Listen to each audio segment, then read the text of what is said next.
Hey everyone, Ajay Banglani again from TiCon 2024, day 2. I'm standing with somebody who I have long admired, have not had a chance to meet in person, Amit Zaveri.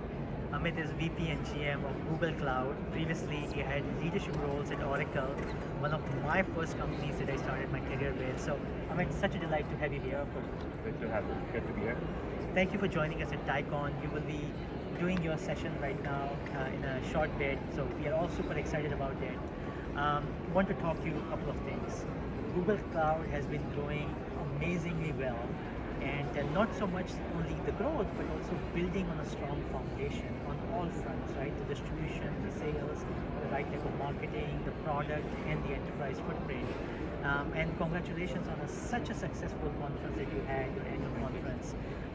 Would love to hear what are the couple of key takeaways you want to share with our audience from that.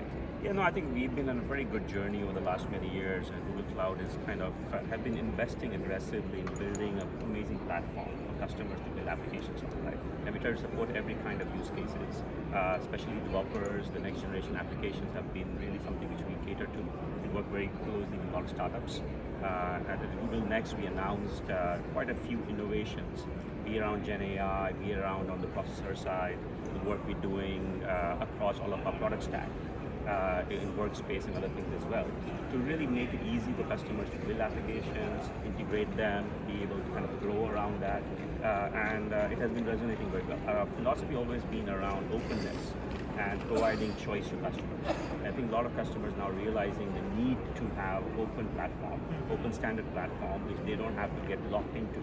And given that our heritage at Google always has been about open source, open technologies, that has become really the core part of our message in Google Cloud as well.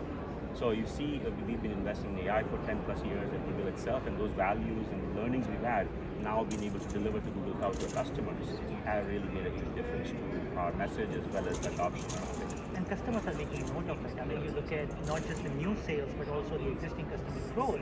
I mean, the numbers are very strong if everybody wants to take a look at that. Speaking of that, if we go into a little bit more detail, we are at a very interesting time of what I call the convergence of cloud and AI. While many people or a lot of people want to focus only on the AI growth, I mean, they're almost like two sides of the same coin, because you can't grow one versus the other.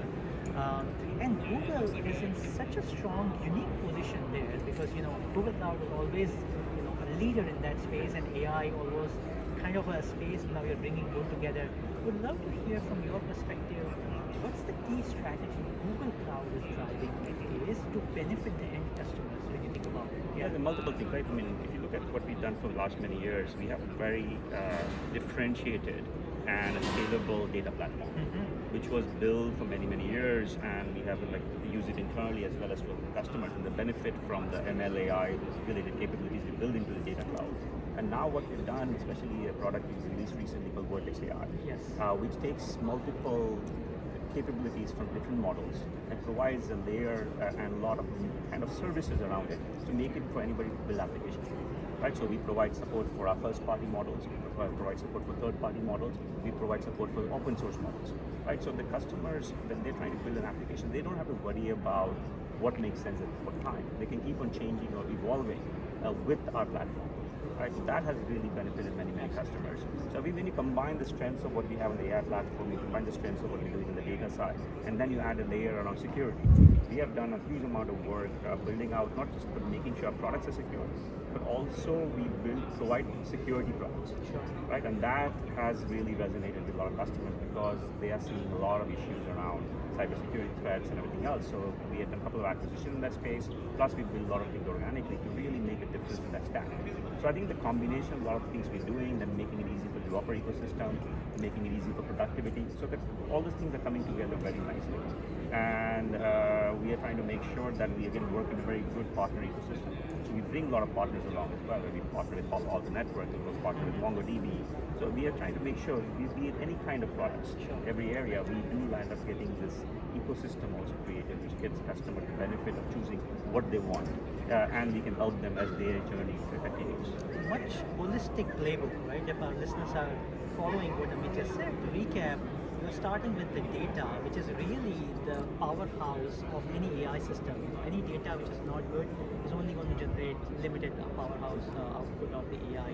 Secondly, Amit talked about adding a security layer on top of it, but also providing a platform for builders, for the executive or not just developers, Vertex AI, where they can have the flexibility to choose at the end of the day, right? And not forgetting along the way the distribution channel and the partners. So that's a great powerhouse thing. I want to shift the gear a little bit here, Amit. You are here at TIE, Silicon Valley's grand event called TIECon. You have been a big supporter of the ecosystem in general in the industry. What do you hope to see from the players like TIE Silicon Valley in terms of helping you and the other industries? No, I think that TIE definitely does an amazing job of kind of cultivating the next generation leaders as well as the next generation companies. Right? I think there's a lot of innovation coming out in Silicon Valley is because of a lot of the efforts like organizations like TIE put in place. And you guys, of course, have done that globally now. So from a Silicon Valley perspective, we're definitely thankful for a lot of those new thoughts and new experiences which are coming out. And we're learning from a lot of those experiences and discussions as well. So it's always exciting to meet entrepreneurs and the new ideas so that we know at least what we need to build for the next generation. And we can do that collectively versus us dreaming it up and thinking that will help somebody. So having that collaboration, the relationship, and the opportunity to really think about what's needed and can we collaborate and evolve and innovate in that area makes our platform much more powerful, as well as allows us to also kind of think about where we can really add value. Excellent. Last question. Since you have joined Google Cloud, the company's growth has almost grown 5 times. Apart from the holistic playbook that you described, what's the magic that you bring to the companies for such big growth? I don't know, but I'm bringing any magic. I think we have been fortunate enough to get into a situation where there's a lot of good technology Google already has. There was definitely a demand in the market for an open platform, right? I think our view always has been like, let's think about what customers need versus what Google is doing. So changing that mindset inside the company is, Google is an amazing innovator, but also willing to understand what they need to do better at. So being able to kind of have that opportunity to kind of help with that process and change, and then build out an organization, and a lot of kudos goes to our CEO Thomas, who's been doing a lot of heavy lifting to really make this thing happen. But of course, the bunch of thousands and thousands of engineers, product managers, and program managers, all the different people who really make this, and our go-to-market team has scaled up a lot. Which we did not really have before. So a lot of things have come together, and I think those things are resonating. And we're in a fortunate position now that our products are great, they're exciting for people to use, and we feel fortunate enough to be in that position. Yeah, well, I would just summarize by saying that clarity in your strategy and experience in your execution is all that's going you into the right direction. Amit, such a pleasure having you. Thank you so much for Thank joining you, of course. Thanks for having me.